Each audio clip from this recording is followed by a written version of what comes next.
ನಮಸ್ಕಾರ ಸ್ನೇಹಿತರೆ, ಅಯೋಧ್ಯೆ ರಾಮ ಮಂದಿರ ಟ್ರಸ್ಟ್ ನಲ್ಲಿ ಯಾರೆಲ್ಲ ಇದ್ದಾರೆ?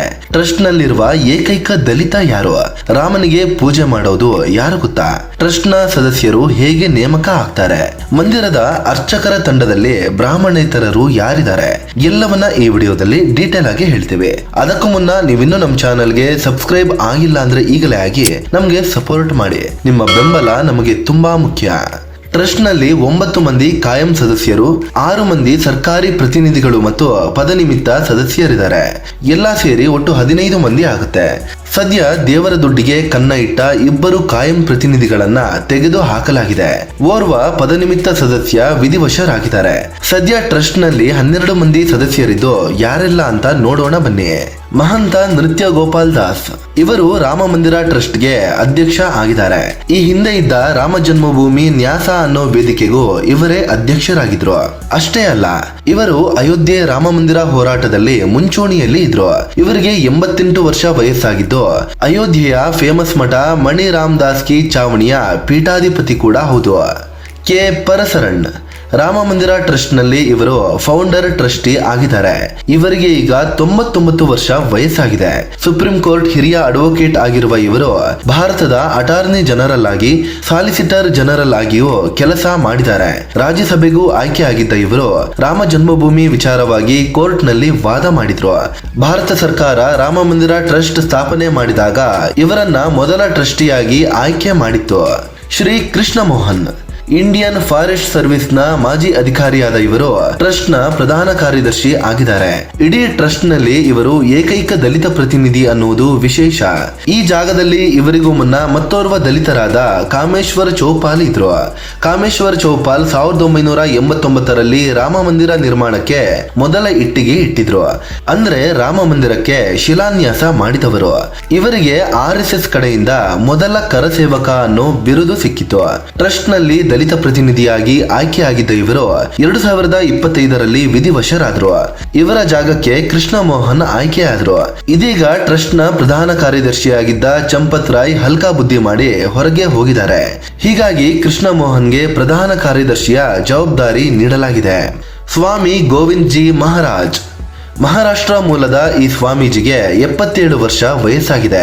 ಇವರು ಟ್ರಸ್ಟ್ ನ ಖಜಾಂಚಿಯಾಗಿದ್ದು ಹಣಕಾಸು ವ್ಯವಹಾರ ನೋಡಿಕೊಳ್ತಾರೆ. ಕಳೆದ 50 ವರ್ಷಗಳಿಂದ ಪ್ರಪಂಚದ ಮೂಲೆ ಮೂಲೆಗಳಲ್ಲಿ ಭಾಗವತ, ರಾಮಾಯಣ, ಮಹಾಭಾರತ ಮತ್ತು ಭಗವದ್ಗೀತೆಯ ಪ್ರವಚನವನ್ನ ಕೊಡ್ತಾ ಬಂದಿದ್ದಾರೆ.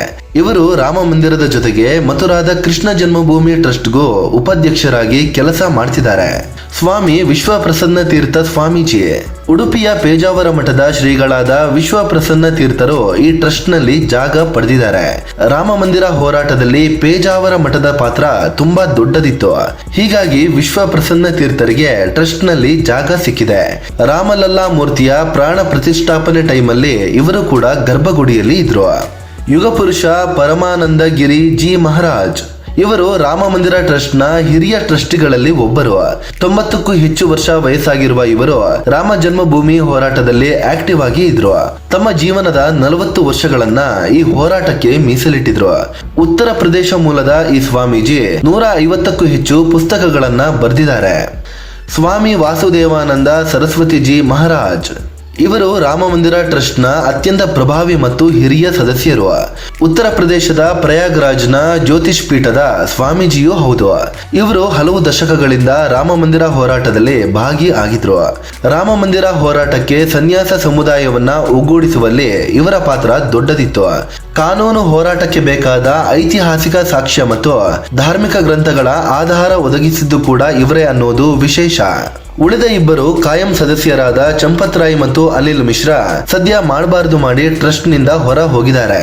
ಸದ್ಯ ಇರುವ 7 ಮಂದಿ ಕಾಯಂ ಸದಸ್ಯರಲ್ಲಿ 6 ಮಂದಿ ಬ್ರಾಹ್ಮಣರು ಮತ್ತು 1 ದಲಿತ ಇದ್ದಾರೆ. ಟ್ರಸ್ಟ್ ನಿರ್ಮಾಣ ಮಾಡುವಾಗ OBC ಪ್ರತಿನಿಧಿಗಳಿಗೆ ಜಾಗ ಕೊಟ್ಟಿಲ್ಲ ಅಂತ ಹೋರಾಟಗಾರರಾದ ಉಮಾ ಭಾರತಿ ಮತ್ತು ಕಲ್ಯಾಣ್ ಸಿಂಗ್ ಬೇಸರ ವ್ಯಕ್ತಪಡಿಸಿದ್ರು. ಇನ್ನು ಟ್ರಸ್ಟ್ ನಲ್ಲಿರುವ ಸರ್ಕಾರಿ ಅಧಿಕಾರಿಗಳು ಮತ್ತು ಪದನಿಮಿತ್ತ ಸದಸ್ಯರನ್ನ ನೋಡೋದಾದ್ರೆ ನಿರ್ಮೋಹಿ ಅಖಾಡದ ಪ್ರತಿನಿಧಿ ಮಹಂತ ದಿನೇಂದ್ರ ದಾಸ್ ಮತ್ತು ಮಂದಿರ ನಿರ್ಮಾಣ ಸಮಿತಿ ಅಧ್ಯಕ್ಷರಾದ ನೃಪೇಂದ್ರ ಮಿಶ್ರಾಗೆ ಟ್ರಸ್ಟ್ ನಲ್ಲಿ ಸ್ಥಾನ ಸಿಕ್ಕಿದೆ. ಇನ್ನುಳಿದಂತೆ ಪ್ರಶಾಂತ್ ಲೋಖಂಡೆ ಕೇಂದ್ರ ಸರ್ಕಾರದ ಪ್ರತಿನಿಧಿ ಆಗಿದ್ದಾರೆ. ಸಂಜಯ್ ಪ್ರಸಾದ್ ಉತ್ತರ ಪ್ರದೇಶ ಸರ್ಕಾರದ ಪ್ರತಿನಿಧಿ ಆಗಿದ್ರೆ ಅಯೋಧ್ಯೆ ಜಿಲ್ಲಾಧಿಕಾರಿ ಶಶಾಂಕ್ ತ್ರಿಪಾಠಿ ಕೂಡ ಟ್ರಸ್ಟ್ ನಲ್ಲಿ ಜಾಗ ಪಡೆದಿದ್ದಾರೆ. ಇನ್ನು ಅಯೋಧ್ಯೆ ರಾಯಲ್ ಫ್ಯಾಮಿಲಿಯಿಂದ ಟ್ರಸ್ಟಿ ಸ್ಥಾನ ಪಡ್ಕೊಂಡಿದ್ದ ಮೋಹನ್ ಪ್ರತಾಪ್ ಮಿಶ್ರಾ ವಿಧಿವಶರಾಗಿದ್ದಾರೆ. ಅವರ ಜಾಗ ಇನ್ನು ಖಾಲಿ ಇದೆ. ಟ್ರಸ್ಟ್ಗೆ ಆಯ್ಕೆ ಮಾಡೋದು ಯಾರು? ಟ್ರಸ್ಟ್ ಶುರುವಾದಾಗ ಕೇಂದ್ರ ಸರ್ಕಾರವೇ 12 ಮಂದಿ ಟ್ರಸ್ಟಿಗಳನ್ನ ನೇಮಕ ಮಾಡಿತ್ತು. ನಂತರದಲ್ಲಿ ಟ್ರಸ್ಟ್ ತನ್ನ ಮೊದಲ ಬೋರ್ಡ್ ಮೀಟಿಂಗ್ ನಲ್ಲಿ ಉಳಿದ 3 ಸದಸ್ಯರನ್ನ ನೇಮಕ ಮಾಡಿತ್ತು. ಟ್ರಸ್ಟ್ ಅಸ್ತಿತ್ವಕ್ಕೆ ಬಂದು ಕಾರ್ಯಾಚರಣೆ ಶುರು ಆದ್ಮೇಲೆ ಸರ್ಕಾರಿ ಪ್ರತಿನಿಧಿಗಳನ್ನ ಬಿಟ್ಟು ಉಳಿದ ಟ್ರಸ್ಟಿಗಳನ್ನ ತಾನೇ ನೇಮಿಸುವ ಅಧಿಕಾರ ಪಡ್ಕೊಂಡಿದೆ. ಸದಸ್ಯರ ಪೈಕಿ ಯಾರಾದರೂ ರಾಜೀನಾಮೆ ಕೊಟ್ರೆ ವಿಧಿವಶರಾದ್ರೆ ವೋಟಿಂಗ್ ಮೂಲಕ ಹೊಸ ಟ್ರಸ್ಟಿಯನ್ನ ಆಯ್ಕೆ ಮಾಡಲಾಗುತ್ತೆ. ಟ್ರಸ್ಟ್ ನಲ್ಲಿರುವ 9 ಮಂದಿ ಕಾಯಂ ಸದಸ್ಯರಿಗೆ ಮಾತ್ರವೇ ವೋಟಿಂಗ್ ಅಧಿಕಾರ ಇರುತ್ತೆ. ರಾಮನಿಗೆ ಪೂಜೆ ಮಾಡೋದು ಯಾರು? ಸತ್ಯೇಂದ್ರ ದಾಸ್ ರಾಮ ಮಂದಿರದಲ್ಲಿ ಪ್ರಮುಖ ಅರ್ಚಕರಾಗಿದ್ದಾರೆ. ಹಾಗಂತ ಇಡೀ ದಿನ ಒಬ್ಬರೇ ಪೂಜೆ ಮಾಡಿಕೊಂಡು ಇರೋದಿಲ್ಲ. ಒಬ್ಬರ ನಂತರ ಒಬ್ಬರಂತೆ ಇಲ್ಲಿ ಪೂಜೆ ಮಾಡ್ತಾರೆ. ಒಟ್ಟು 24 ಜನರ ಅರ್ಚಕರ ತಂಡವೊಂದು ಇಲ್ಲಿದೆ. ಇವರಲ್ಲಿ 2 ದಲಿತರು ಮತ್ತು ಒಬ್ಬರು OBC ಸಮುದಾಯಕ್ಕೆ ಸೇರಿದ ಅರ್ಚಕರು ಇದ್ದಾರೆ. ರಾಮ ಮಂದಿರಕ್ಕೆ ಅರ್ಚಕರ ಆಯ್ಕೆ ವೇಳೆ ದೇಶಾದ್ಯಂತ 3240 ಅಭ್ಯರ್ಥಿಗಳು ಅರ್ಜಿ ಸಲ್ಲಿಸಿದ್ರು. ಅವರಲ್ಲಿ 24 ಮಂದಿ ಮಾತ್ರವೇ ಆಯ್ಕೆ ಆಗಿದ್ರು. ಅಂದ್ರೆ ಯೋಗ್ಯತೆ ಮತ್ತು ಜ್ಞಾನದ ಆಧಾರದ ಮೇಲೆ ಅರ್ಚಕರನ್ನ ಆಯ್ಕೆ ಮಾಡಲಾಗಿದೆ. ಸ್ನೇಹಿತರೆ, ಇದು ಅಯೋಧ್ಯೆ ರಾಮ ಮಂದಿರದ ಟ್ರಸ್ಟ್ ಬಗ್ಗೆ ಟ್ರಸ್ಟ್ ನ ಸದಸ್ಯರ ಕುರಿತು ಮಾಹಿತಿ ಕೊಡುವ ಪ್ರಯತ್ನ. ಟ್ರಸ್ಟಿಗಳ ಜಾತಿ, ಅರ್ಚಕರ ಜಾತಿ ಕುರಿತು ಪದೇ ಪದೇ ಚರ್ಚೆ ಆಗ್ತಾನೆ ಇರುತ್ತೆ. ಹೀಗಾಗಿ ಈ ಬಗ್ಗೆ ಕಂಪ್ಲೀಟ್ ಮಾಹಿತಿ ಕೊಟ್ಟಿದ್ದೀವಿ. ಈ ಬಗ್ಗೆ ನಿಮ್ಗೆ ಏನ್ ಅನ್ಸುತ್ತೆ? ಟ್ರಸ್ಟ್ ಮೇಲೆ ಜನರಿಗೆ ಟ್ರಸ್ಟ್ ಬರಬೇಕು ಅಂತಾದ್ರೆ ಯಾವ ರೀತಿಯ ಬದಲಾವಣೆಯನ್ನ ಮಾಡಬೇಕು? ಕಾಮೆಂಟ್ ಮಾಡಿ ಹೇಳಿ. ಅದೇ ರೀತಿ ನೀವಿನ್ನೂ ನಮ್ಮ ಚಾನಲ್ಗೆ ಸಬ್ಸ್ಕ್ರೈಬ್ ಆಗಿಲ್ಲ ಅಂದ್ರೆ ಈಗಲೇ ಆಗಿ ನಮ್ಗೆ ಸಪೋರ್ಟ್ ಮಾಡಿ. ನಿಮ್ಮ ಬೆಂಬಲ ನಮಗೆ ತುಂಬಾ ಮುಖ್ಯ. ಧನ್ಯವಾದ.